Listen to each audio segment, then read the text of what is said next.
What is up, my friend? Welcome to episode number 52 of the Anthony John Amix podcast. And today I'm bringing on one of my clients to share some of her legit podcasting tips for established coaches and course creators. So if you have a podcast or maybe you've thought about starting one, I'm telling you, this episode is full of some very, very valuable strategies to help you generate more leads and sales with the podcast. So sit back, relax, and enjoy the show. Welcome to the Anthony John Amix podcast, the one and only podcast designed to help you become unstoppable in life and business. My name is Anthony John Amix. My friends call me AJ, and my goal with this podcast is to help you remember who you truly are so you can maintain your center in the chaos, embody your potential, and unlock freedom in your life and business. That being said, let's get into today's show. All right, welcome back. If you hear some noise in the background, you may be hearing my daughter, you may be hearing my wife, but it is what it is. So today's guest is a highly sought after marketing strategist and a consultant who specializes in helping businesses and brands strategically leverage podcasts to scale.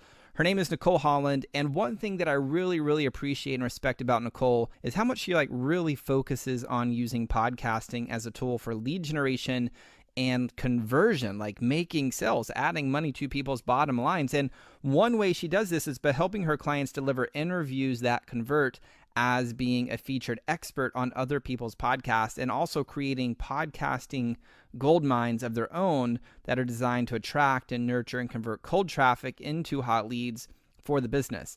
Now, she is the secret weapon that innovators and disruptors and thought leaders turn to when they're ready to actually amplify their visibility, their credibility, and profitability by strategically leveraging podcasts for business growth.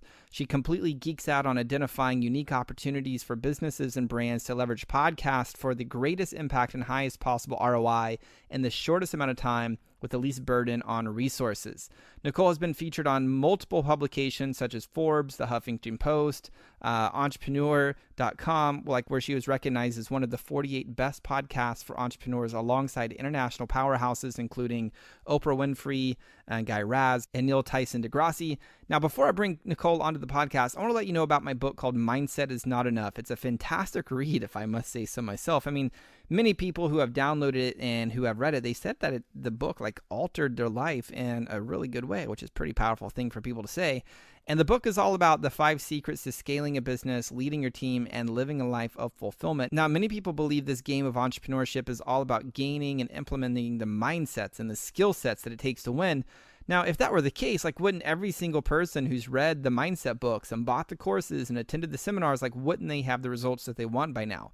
I've seen and I have experienced firsthand that there's more to this game than mindsets and skill sets, and that's why I wrote this book called Mindset is Not Enough. Now, you can get the entire book for free by simply going to AJAmix, that's AJAMYX.com/book, and I'd highly recommend that if you truly want to embody your potential and unlock riches in your life and business, that you just read the book. So just again, AJAmix.com/book. Now, with that being said, let's bring Nicole onto the podcast. Nicole, welcome to the podcast. Thank you, AJ. Super excited to be here. I'm excited to have you. I'm excited to talk about some legit podcasting tips. We're definitely going to get into that today. But before we dive into all of your content, your genius, I want to dive into how you even got here, because you went from a correctional officer into podcasting. So what made you want to do that? What made you want to go from that to podcasting out of all of the potential possibilities that you could choose from? Great question. And it does seem like a weird kind of transition. I didn't go directly from corrections to podcasting. And I also didn't just go into corrections for my career. That was a weird transition how I got there. It was definitely far off my path. And when I realized that I needed to get out of it and get back to who I am and getting back to helping people, I realized that I needed to create something for myself. I was quite ill at the time, and I wanted to control my own destiny, if you will. I wanted to get out of the pain and have a way of generating revenue that wasn't dependent upon anybody else's schedule or how I was feeling or anything. And so here's this new world to me of this internet thing that, you can just share your gifts and get paid. And I used to have a coaching practice years before. I had I worked in marketing, but I had a corporate training business years before. So I was not unfamiliar with creating value and selling it. but the internet was new for me. So when I realized like I can't do this job and I decided to quit, I just went online and started learning like what do I need to do in order to generate clients and sell services and coaching online on my terms. And it wasn't long after that that I actually found you through a summit that a young man at the time named Jan Koch had created. And I heard you on that WP Mastery Summit, maybe it was called. Yeah, something like that. Or And maybe it's just WP Summit. I don't remember. Something like that. WP Summit. And then from there, you had a summit. And so I started learning hey, here's this whole wide world of people who are sharing value and helping others. And that really turned me on. And so I did that. I had my own summit. You were the first person I ever interviewed ever. And with that, I learned about podcasting, and it was recommended, hey, Nicole, you should start podcasting. And after some consideration, I went, all right, let's give this a try. And my business got built from it, and everything else, the rest is history. Nice. So if I hear you correctly, your business was built from podcasting, or was it just like a conglomeration of everything that you're doing at the time? Yeah, so now my business revolves around podcasting. However, when I got into the online space originally, it was about coaching and marketing. So I realized people needed support with like, they didn't understand how to create a lead magnet that actually converted, that actually was irresistible and desirable to people. So they were having trouble getting people to opt in for what they were offering, the value that they had. And so I helped them translate that and create this irresistible offer. And then from there, I started podcasting, and anything I'm going to do, I want to do it to the best of my ability. So I realized that if I'm going to be a podcaster, I want to experience what it is like to be a guest on podcasts. And so before I started podcasting, I started going on other people's podcasts as an expert in what I did. I just created this summit and my story about corrections. There were a lot of valuable things that I could share that people wanted to hear and receive. And so yeah, I did that, and I started noticing, oh, I think if I do this, it might help. If I do that, it might help. And I started testing those theories. I started sharing what I was learning with my guests, with my colleagues, as I was building a network of podcasters. And even still, like, it took me a while to figure out, hey, I can make money doing this. I just kept sharing and giving and connecting people. And finally, after enough people said, hey, will you do this for me? And wanted to pay me for it. That was the biggest thing. I was like, yeah, I'll do it for you, to where I got so busy, I wasn't getting clients for my lead gen business and coaching business. I was just helping people. And finally somebody said, I want to pay you to do this. And that's when the wheels kind of halted, and I went, whoa, wait a minute, what's going on here? And now, so that was I believe that was the beginning of 2017, end of 2016, at beginning of 2017, that occurred. And now in 2020, as we're recording, my entire business revolves around podcasting. Nice. Now, I think a lot of people, they think of podcasting and they think, man, podcasting is so 2015. Is that true? Like, is it still like super relevant in today's marketplace? Well, it's so funny because in 2015, when I did the summit, I had no idea what a podcast was. I only learned because I was doing a summit all about different marketing strategies that people could use to get their message out through online and different new media tactics. That was, I didn't have an Apple product. I didn't know what this podcast thing was. And now it's funny, I rarely watch TV, but every once in a while I'll put something on, and it's like, there's constantly television shows or movies where people are talking about, hey, we should start a podcast, or they're just talking about podcasting. Whereas in 2015, it was like the geeks and the freaks. So I think it's become mainstream, and everywhere I look on, social media, there's some ads, start a podcast, in the news, you got to have a podcast. So I think it's not only more relevant now, I mean, it's 100% more relevant now. And the danger with that, though, in 2015, when you got in, if you did the right thing, it was not hard to get noticed. It was not hard to build a really solid network and to really get doors open fast. Obviously, it started before that, but at 2015, it still was pretty easy to do to have a great standout podcast. Today in 2020, it's not that way because everybody and their mother and their brother is starting a podcast. And like with that, it's, you don't want to be one of the crowd. You need to do something different to stand out. And that's something that people struggle with. Yeah, it makes sense. Why do you think podcasting is like an important thing for like established coaches, course creators to add into their marketing mix? Yeah. So now more than ever, in fact, I was just going through a few hours ago, I was just going through some content and reading up some data, and the COVID effect. Right now, at time of recording, we are starting to see the world reopen slowly but surely. There's a lot of drama around it. Well, we've learned a lot of lessons and had a lot of things pulled out from under us, and the world has had to adapt.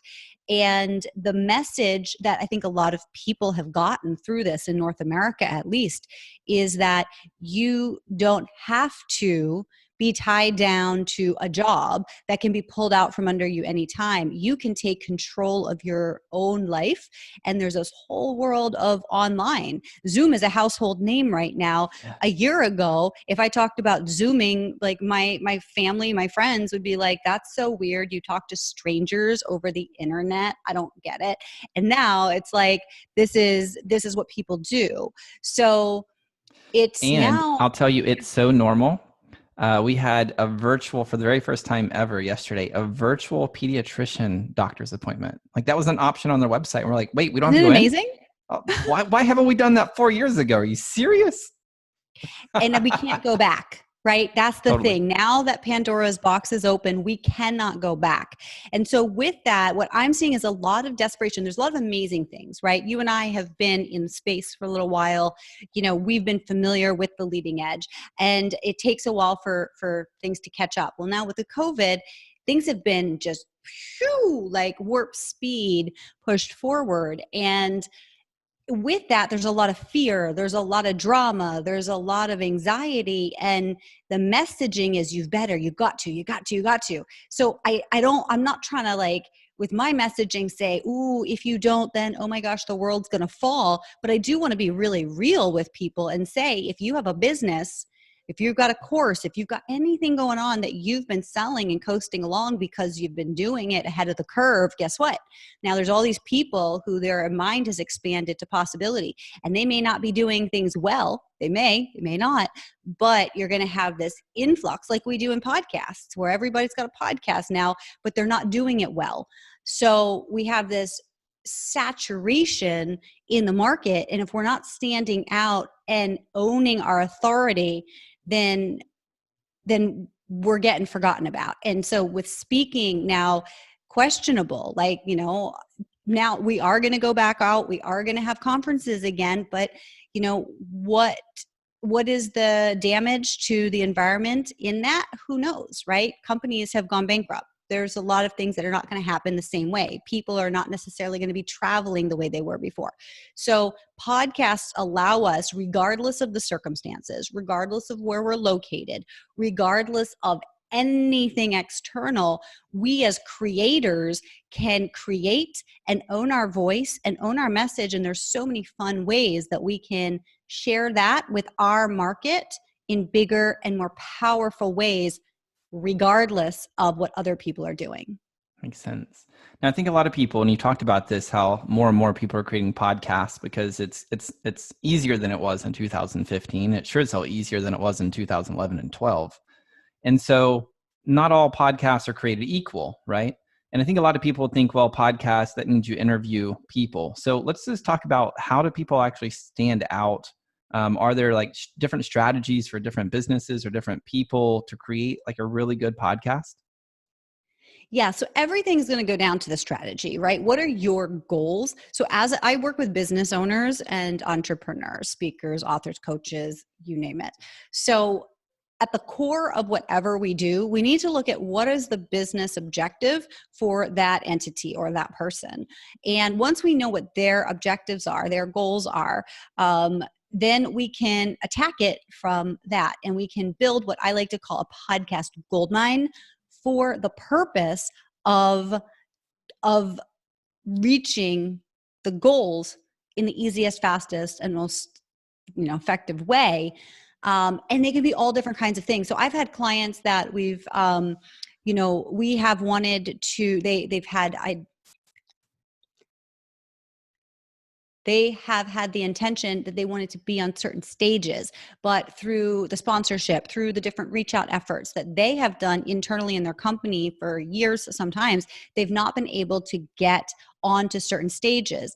But through a podcast or podcast guesting, which is the flip side, where you're actually going on other people's podcasts as a featured guest, a featured expert, through this medium of podcasts, we're able to connect individuals who otherwise wouldn't necessarily connect, right?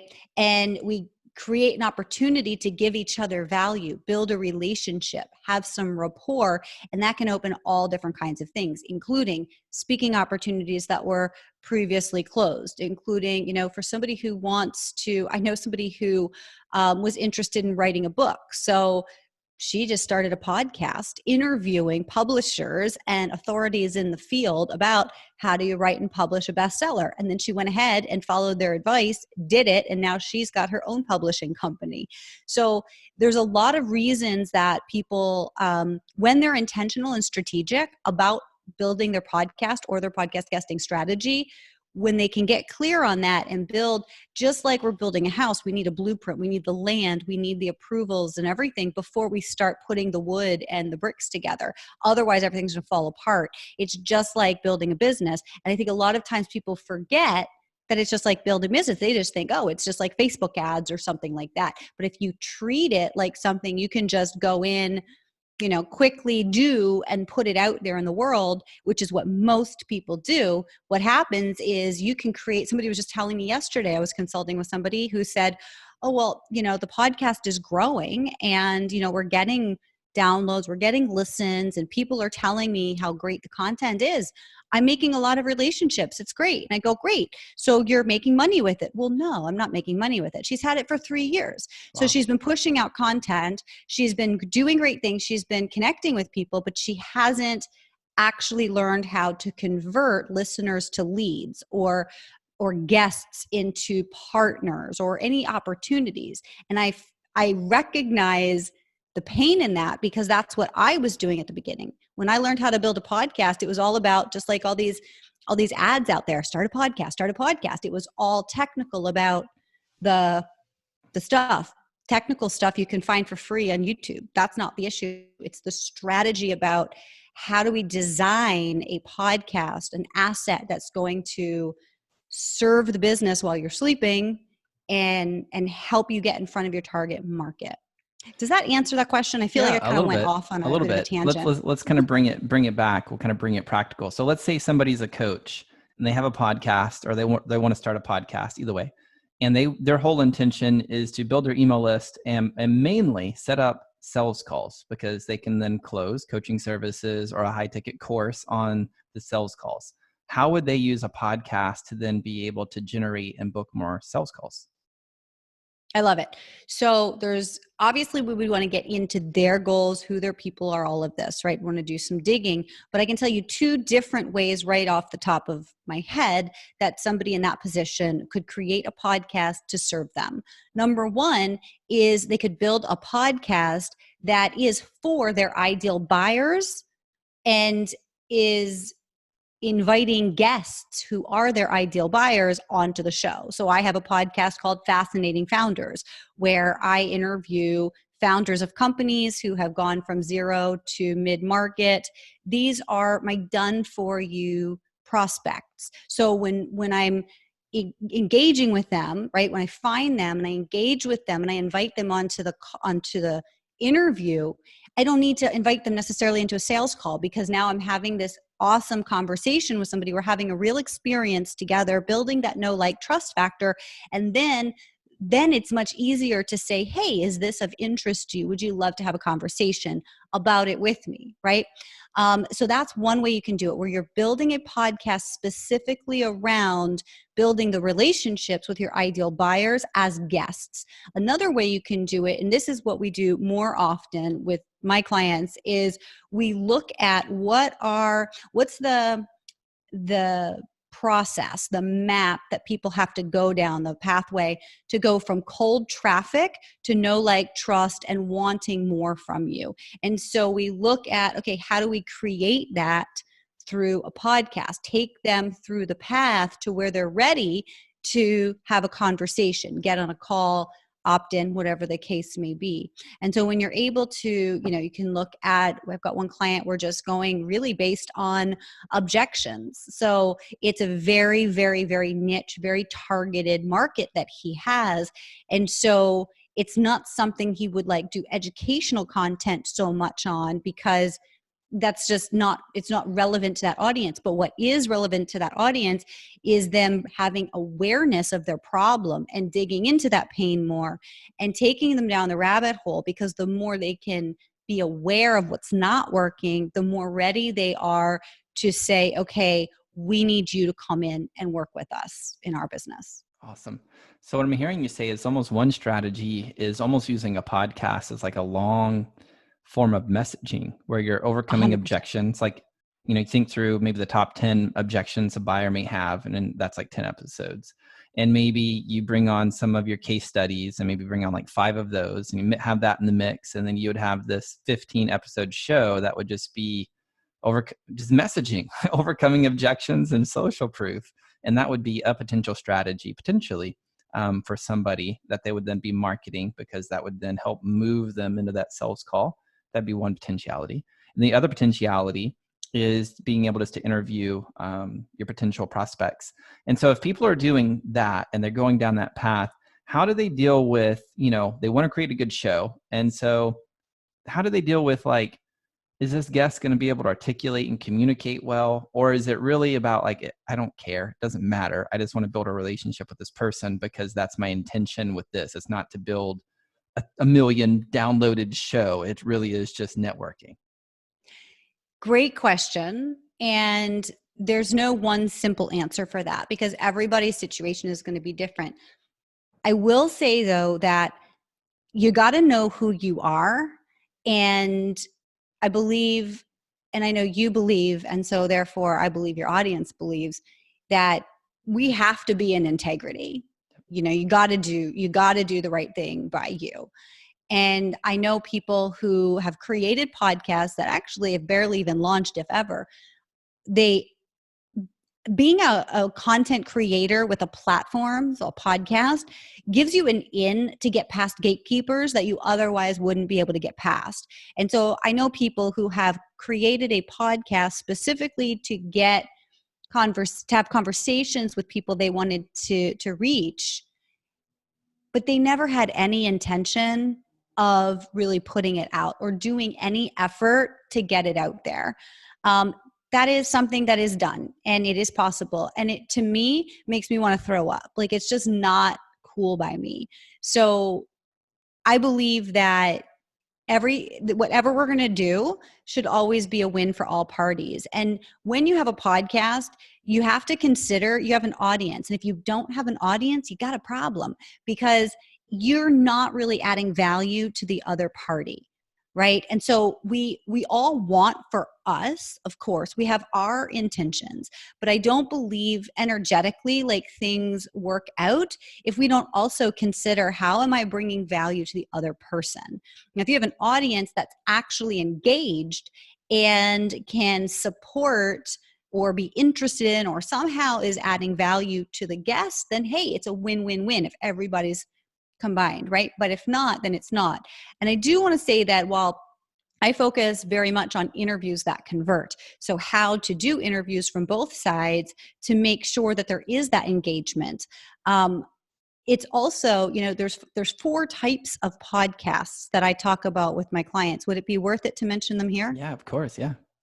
Great. So we have the interview-based show, and that is where there is a guest and there is a host, and they're 2 separate roles and they're consistent, right? It's not to say you can't have multiple guests. It's not to say you can't mix things up, but it's an interview-based show is like, this is an interview-based show, right? Although it's not an interview-based show, but this is an interview we're doing right now. Then there's a solo show. And this is where there's one host, and that host provides the value. And this is what we do a lot of times with creating podcast gold mines that are overcoming objections or that are taking people through a process, because it's really building that authority, building the know, like, trust, building the confidence in the listener that, OMG, he's talking to me, and I'm going to be able to get value in a next way by going further with this person. So it doesn't have to be an interview. There's the solo shows. These are also shows that, if you're doing an entertainment or storytelling, a lot of times you'll see solo. Then there's the banter podcasts. And I separate the banter from the interview because that's where you have kind of that talk show, like you and Jonathan, when you guys do your live streams, you're bantering. You're two people, you're together, you're on the same team, and you have these conversations back and forth. And with a banter show, you don't always have to have the same people. You can mix it up, but it's more of a collaboration rather than an ask and answer kind of thing. It's kind of like the Joe Rogan podcast. The Joe Rogan experience is very much that banter. It's kind of like a hybrid between interview, but it is definitely banter. Cool. And then the hybrid is the fourth one that I like to talk about. And that's, I think this show, you do quite a bit of solo as well as interviews, right? Yep. And so that's the hybrid, is like just that freedom to kind of do whatever. And that's really nice for a lot of creators, especially creators that are going long term. If you do just interviews long term, you risk the chance of not being seen as an authority, but just really the curator. And that's something I fell into in early days, where I didn't own my authority as the genius that I am. People saw me as being a great interviewer, having a great show, but they didn't recognize me as the expert. So I had to shift that. And so that's a very common thing you fall into with an interview-based only show.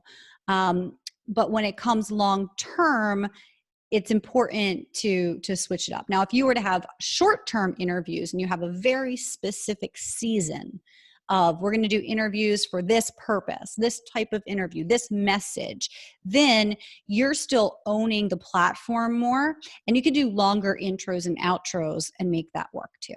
Awesome. So let's say somebody has one of those four types. What is the best way that you like to really build an audience, engage the audience, so it is like a win-win, one for the host and one for the guest? Yeah. So it depends on who the audience is, who we're targeting, right? But whoever we're targeting, they live somewhere, they exist somewhere. And so it's about figuring out where's your target market? Where are your buyers, right? And once you know where they are, then go and actually engage with them. A lot of times people, this is like a pet peeve of mine. I think I just wrote something the other day about it, or I was thinking about doing it.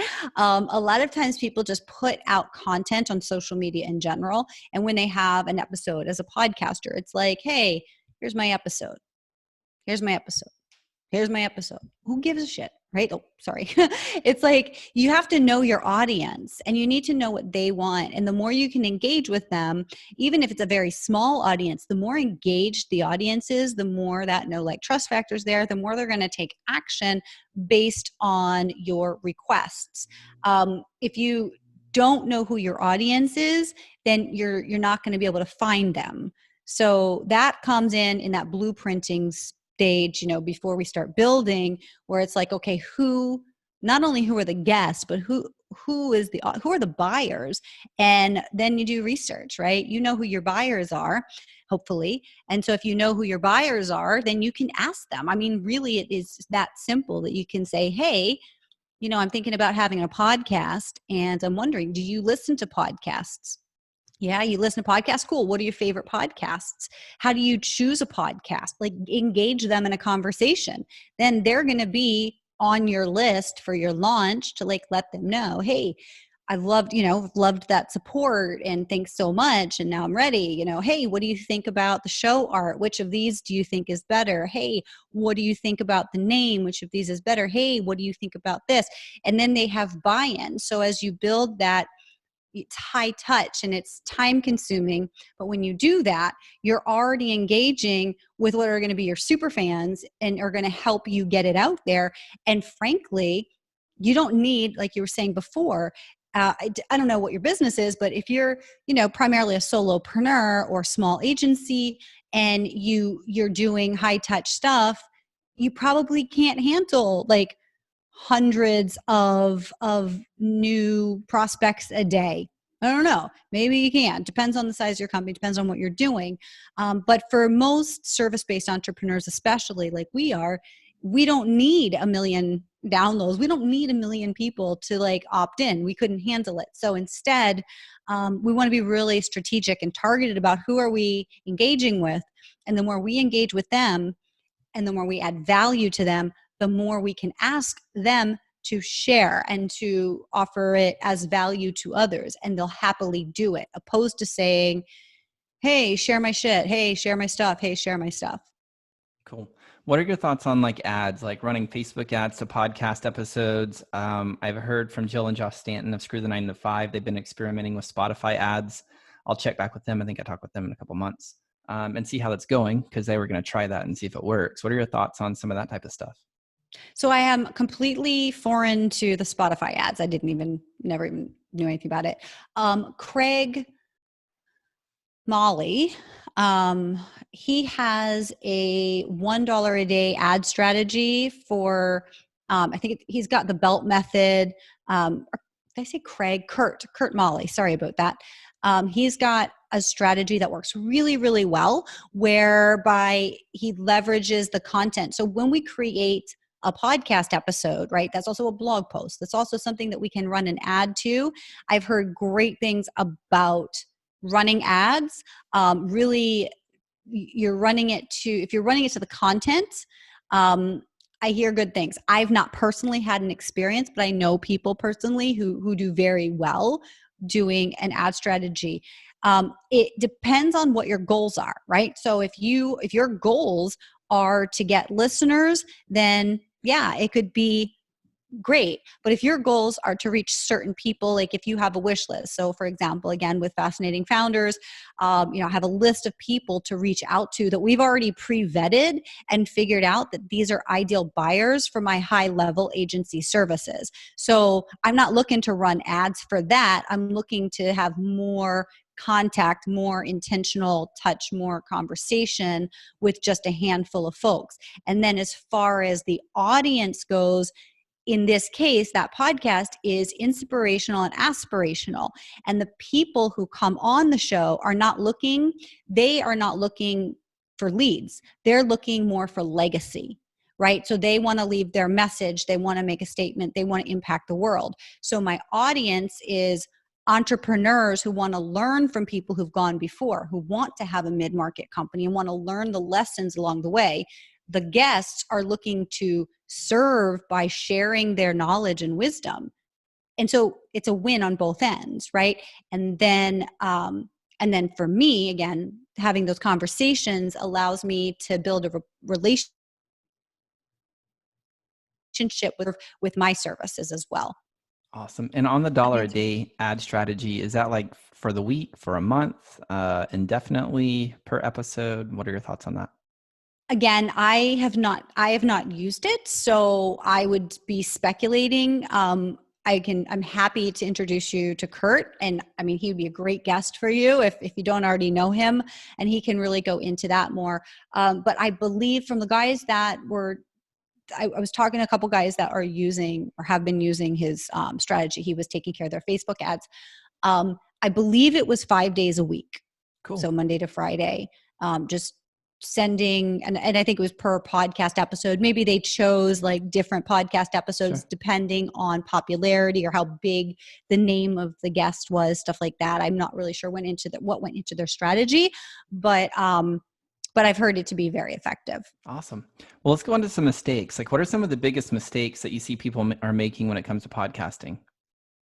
In terms of what? In terms of like big mistakes, like, in every mechanism and every vehicle, there's like mistakes, pitfalls that people are like smashing their cars into and they're ripping off a wheel.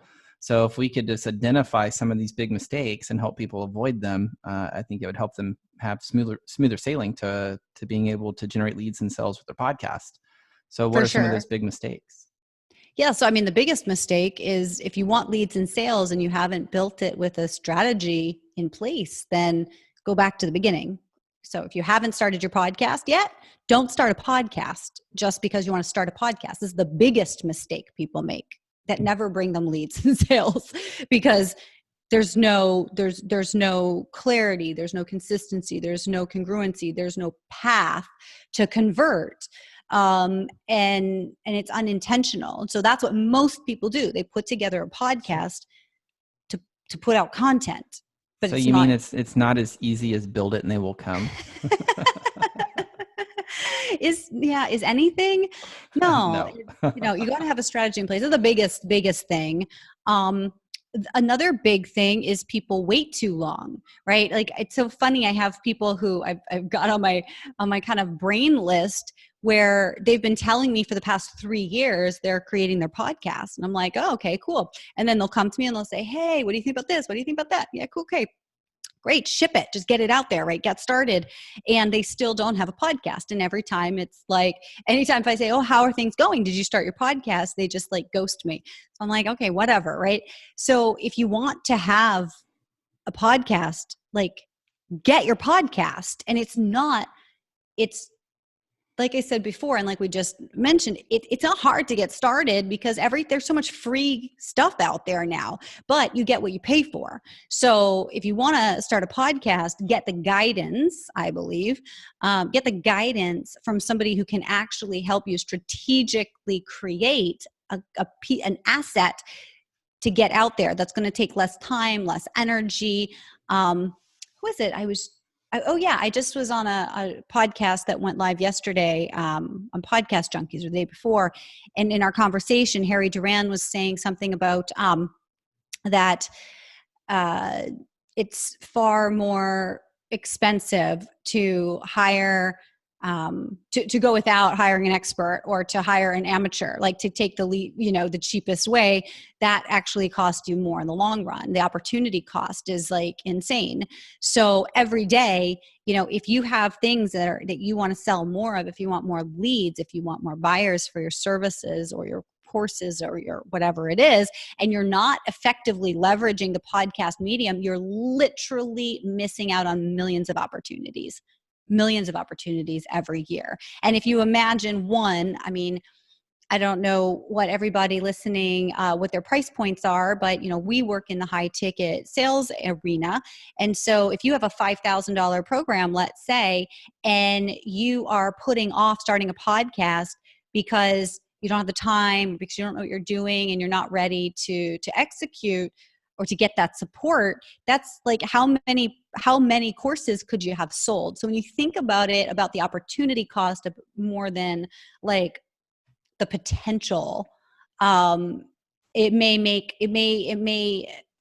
sense a different way. And again, right now with COVID, the COVID effect, and like what's happening next, if you don't have a podcast, you really are losing out on market share.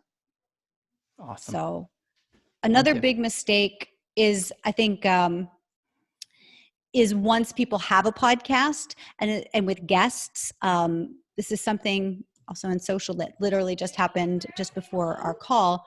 I see a lot of times podcasters expect that they're going to invite guests on their podcast, because this is what a lot of podcast gurus tell you. You build a interview-based podcast so that you can invite guests, and then you're going to leverage their audiences to grow your podcast. No, it doesn't work like that. If you start a podcast, that's your baby. That's your responsibility. That's your business that you have to build up. And when you have a guest, it's nice if they want to share. It's nice if they are proud of the work that you did together and they want to share it. But you cannot require that. And if you do, you're going to wind up being very bitter, and you're going to wind up kicking yourself in the bum because you're not going to get the results you want. Whereas if you create content, invite people on, and you incentivize them to share, you inspire them to share because of how you do. I mean, even thinking back to 2015 in the summit, AJ, when you were my guest, nobody knew who I was. Nobody knew who I was. I came out of the corrections field and I just thought, I do not want to pay my dues. I'm not in my 20s. I'm in my 40s. I don't want to pay my dues and wait. I want to do this fast. So I thought, well, let me connect with the highest level people I can. And I'm asking nothing but the interview from them, nothing. However, I'm investing as much as I can in putting together effort to make them want to support me, to want to share it. And I remember, we turned each one of my speakers, we turned into a cartoon rock star. And you and some others, I was so it blew me away because I had also put out there, I said, if you want to share the stage with any of your colleagues, then let us know and we'll create a scene. We'll create some graphics just for you with your favorite other rock stars from the summit. We had 30 of them. And some of you did. And it was so touching. I remember Amber created something with you and JLD and a bunch of people. And I think that's something that it goes beyond podcasting. I think it's always the more we can treat others in a way that makes them feel valued and important, the more they feel valued and important and want to pay attention. Whereas as podcasters, normally they just go, well, you're going to be on my show, so I'm producing this, you owe me. Essentially, that's the mindset of a lot of podcasters. Sure. You owe me, so you got to put it out, and that's not the way to do it. Yeah, because at the end of the day, it's all about relationships, and if we can go the extra mile, especially in the online world, it's crazy to me how sending a letter, sending a note, sending an email, for God's sake, a personal email, it goes so long. It's so sad to say, but it's so true. The other day, I sent just an iMessage. I did a little video message when I got notice that the podcast dropped. I listened to it first. Most guests never want to listen to their episodes, and I understand the reasoning behind it. But I tell you what, if you're podcast guesting and you're not listening to your own episodes and you're not assessing, evaluating, and constantly being in that learning mode, how can you do better? Asking yourself what worked, what didn't. You are again leaving millions on the table. So as a podcast guest, I think it's really important to listen, as difficult as that is, because also you want to share it. That's content. It should be positioning you. It should be a credibility builder. It should be you should want to share it, as long as it's done well by the host, which they should be doing. And so, anyways, I listened to the episode, and I was really happy. I was not happy with my own performance. I thought, oh my gosh, I know I sounded so nervous. I know I did all these things wrong, but I also know it's done. It's out there. And so let's celebrate.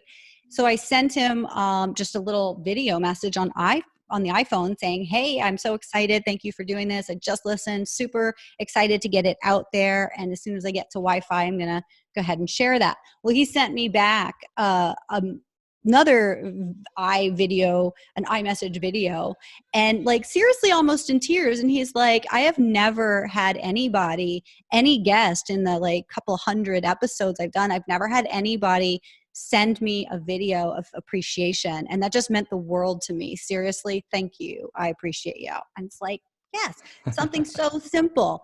Right? So yeah, that handwritten note, an email, a video, a shout out on social, any little thing that you can do on either side of the mic or in anything you're doing in your business where there's a collaboration, there's another party involved, do it. And also edifying others. I think a lot of times when we get on a platform, we forget where we came from. And we want to be seen as, oh, we're the expert. Well, everybody knows you don't get there on your own. And so I love sharing about my mentors. I love shouting out the people who've helped me, climb mountains. And I'm happy to edify them. And so even by putting it out there and then doing a little social thing with a tag to say, shout out to these people on the episode, then those people know, hey, that's cool. They weren't expecting it. And now they have more visibility. And again, it just brings you top of mind as somebody who values the other person. Yeah, makes sense. So let's talk about like interviewing people. So what are some like really key insights, some key distinctions to being a really good host, being able to ask really good questions that people actually enjoy listening to the conversation? This is really dependent upon who you are and what your message is and what your style is, right? Like somebody who, for example, Nathan Latka. I don't know if you're familiar with him or Yep. if you've ever heard of Yeah, The I spoke at Top. Creative Live with them. Awesome. He's amazing. I love that kid. But his podcast, his interview style, his anything he does style is like not me. Like I would freeze up. Like he's very, very, very, very to the point, very fast, very almost aggressive, like with his guests, right? He wants, and like that is not me. And his audience loves that. So for that audience, a guest needs to be prepared to be present with Nathan and show up in a rock star way to meet him where he's at. He sets the stage. The audience tunes in because they love him. Now, on my show, if somebody is expecting that kind of experience, they'll hate my show because my show is very go with the flow. It's very much like this, just a conversation, and whatever comes out, comes out. So it depends so much on who the audience is, who the creator is, and that really comes into consideration when we want to talk about like the principles. But I say overall, be present as a host, be present as a guest, be present, and imagine, regardless of the style of the interview, be really conscious of being with the other person in conversation, not thinking three things ahead, not having your ideas of talking points. A lot of people do this because it's drilled into them. You're speaking, you should have talking points. Personally, for my type of interviews that I enjoy doing and my type of show that I enjoy hosting, that is ineffective because I want somebody to tell me the things they never I want to, like, if I can make somebody cry, not because I've upset them, but because we've really tapped into something, Sure. that is like, oh my gosh, so awesome. If I can take somebody somewhere that they've never shared before and they feel good about it, so awesome. But then, you may need to have, again, if it's somebody like Nate, you may need to have a cheat sheet of things that you can go to when you start getting thrown off kilter. And for the host as well, right? I think hosts that, again, it's just personal opinion. Everybody has a different style and it's perfect for them and their audience. But I find it really challenging to do interviews where people are asking me a question and they're looking for a set answer, done. Question, answer. Like, I don't feel like that's delivering value. I don't feel like I'm getting value. It just doesn't feel good to me. Yeah, I agree. You can do that on a blog post. You might as well read it. Exactly. You know, so Exactly. I totally agree. I hate this is totally my pet peeve when it comes to podcasting are the people who want to have a 15-minute or a 5-minute guesting podcast. It's like, maybe I just don't understand it, but I'm almost like, how are we getting any value created in 15 minutes, 5 minutes? Are you kidding me? Like, I don't know, but Can I give some their own. insight into that? Yeah, please. Okay, so I definitely understand why somebody would want to do that. And I've heard this from a number of people. They go, oh, I only want to do like 5 minutes. And as a guest, um, it's that same kind of thing and I've been on a few shows that 7 minutes is like what they're looking for. And it feels very stressful. So I don't even do those kinds of interviews anymore because I already know that's not for me. Right. Oftentimes, not always, but oftentimes shows that are so short like that, they're not in my understanding of integrity. It's about one-sided. It's about what they're getting out of it. And it's not a dance. It's not a collaboration. It's not like, hey, AJ, I respect you. I appreciate you. I want to give you more exposure to my audience because I think my audience will appreciate you. I appreciate you. Let's do this. Let's deepen our relationship, right? If you have a podcast that you're looking for 5 to 7 minute interviews, there's a good chance you're doing it because you see it as, I'm going to get somebody else to share the episode. So I'm going to get their audience, and they're going to come on and they're going to position me and my offer better. They're going to be that, whether it's a case study or something that's going to edify me and what I am doing. And so that's why oftentimes people have those really quick things, because it feeds into their agenda. Nothing wrong with that. It's just, I feel, again, any collaboration should be a win for everybody involved. Totally. If you could go back in time and give your younger self some wisdom that would help her collapse time and get results faster, what would you tell her? Be more you. Be more of who you are, and don't worry about being accepted, or don't be more you, and trust your gut. Don't let other people's opinions or fear stop you from just doing you, because the more you do you, the more you shine, and the more people are magnetized to you. Love it. And if somebody follows your advice today, what do you know is possible for them? I mean, anything. Like, it's whatever. I really believe that we can have anything we want. We just may not do it in the time or in the constraints, the boundaries that we set for ourselves, because that's coming from lack. I believe that if you really want something, if you really hold that vision, then anything you want is 100% possible. And I think that podcasts, and insofar as relationship building and taking you to a next level, and are 100%. Oh, can I tell you something that happened today? Yeah, of course. This was just really fun. It was a crazy day. I had a lot going on. But I had connected with one of my guests for a podcast, and we've just chatted, and today he said, hey, I'm not going to be at my house, which is in a destination that I'm very interested in. He goes, yeah, I'm just going to be there for like a couple weeks at a time. I might rent it out, but if you ever come to town and you want to use it, it's yours. And I was like, and he knows that I'm going that way. And I said, I will take you up on that. And he said, great.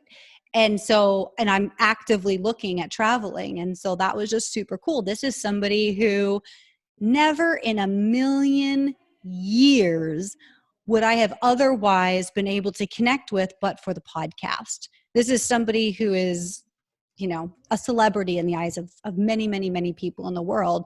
And we're pals. And that's just like one example. So I think no matter what your vision is, when you are doing a podcast or podcast guesting from a really authentic place, strategically, but really doing it in alignment with who you are, the doors open and the network appears, and the people like put it out there, like, hey, do you want my house? Like, crazy stuff can happen, and it's a lot of fun.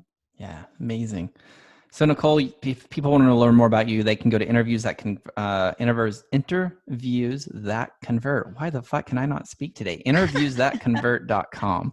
If you guys want to learn more about Nicole, podcasting strategy, you do podcast guesting. What else can we tell them that they can learn about you and how you can help them there?